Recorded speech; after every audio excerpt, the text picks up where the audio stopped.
Al-Quran di masa Abu Bakar radhiyallahu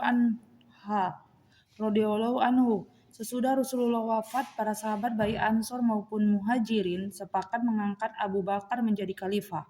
Pada awal masa pemerintahannya, banyak di antara orang-orang Islam yang belum kuat imannya, terutama di Najd dan Yaman. Banyak di antara mereka yang menjadi murtad dari agamanya, dan banyak pula yang menolak membayar zakat. Di samping itu ada pula orang-orang yang mengaku dirinya sebagai nabi. Hal ini dihadapi oleh Abu Bakar dengan tegas, sehingga ia berkata terhadap orang-orang yang menolak membayar zakat itu demikian.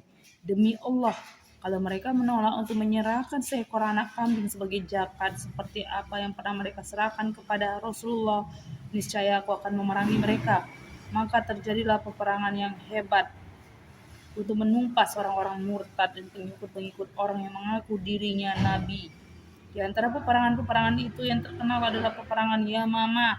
Tentara Islam yang ikut dalam peperangan ini kebanyakan terdiri dari para sahabat dan para penghafal Al-Quran. Dalam peperangan ini telah gugur 70 orang penghafal Al-Quran, bahkan sebelum itu gugur pula hampir sebanyak itu dari penghafal Al-Quran di masa Nabi SAW. Pada suatu pertempuran di sumur Ma'una dekat kota Madinah. Oleh karena Umar bin Khattab khawatir akan gugurnya para sahabat penghafal Al-Quran yang masih hidup, maka ia lalu datang kepada Abu Bakar memusyawaratkan hal ini. Dalam buku-buku tafsir dan hadis, percakapan yang terjadi antara Abu Bakar, Umar, dan Zaid bin Sabit mengenai pengumpulan Al-Quran diterangkan sebagai berikut.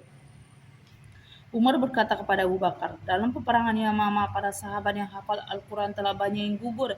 Saya khawatir akan gugurnya para sahabat yang lain dalam peperangan selanjutnya, sehingga banyak ayat-ayat Al-Quran itu perlu dikumpulkan. Abu Bakar menjawab, mengapa aku akan melakukan sesuatu yang tidak diperbuat oleh Rasulullah?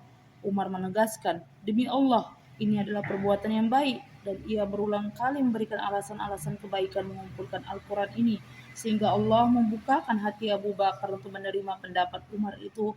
Kemudian Abu Bakar memanggil Zaid bin Sabit dan berkata kepadanya, Umar mengajakku mengumpulkan Al-Quran. Lalu diceritakannya segala pembicaraan yang terjadi antara dia dengan Umar. Kemudian Abu Bakar berkata, engkau adalah seorang pemuda yang cerdas yang kupercayai sepenuhnya, dan engkau adalah seorang penulis wahyu yang selalu disuruh oleh Rasulullah. Oleh karena itu, maka kumpulkanlah ayat-ayat Al-Quran itu. Zaid menjawab, demi Allah, ini adalah pekerjaan yang berat bagiku. Seandainya aku diperintahkan untuk memindahkan sebuah bukit, maka hal itu tidaklah lebih berat bagiku daripada mengumpulkan Al-Quran yang engkau perintahkan itu. Dan ia berkata selanjutnya kepada Abu Bakar dan Umar, mengapa kalian melakukan sesuatu yang tidak diperbuat oleh Nabi? Abu Bakar menjawab, Demi Allah, ini adalah perbuatan yang baik. Ia lalu memberikan alasan-alasan kebaikan mengumpulkan ayat-ayat Al-Quran itu, sehingga membukakan hati Zaid. Kemudian ia mengumpulkan ayat-ayat Al-Quran dari daun, pelepah kurma, batu, tanah keras, tulang unta atau kambing, dan dari sahabat-sahabat yang hafal Al-Quran. Dalam usaha mengumpulkan ayat-ayat Al-Quran itu, Zaid bin Sabit bekerja amat teliti sekalipun beliau hafal Al-Quran seluruhnya. Tetapi untuk kepentingan pengumpulan Al-Quran yang sangat penting bagi umat Islam itu, masih memandang perlu mencocokkan hafalan atau catatan sahabat-sahabat yang lain dengan disaksikan oleh dua orang saksi.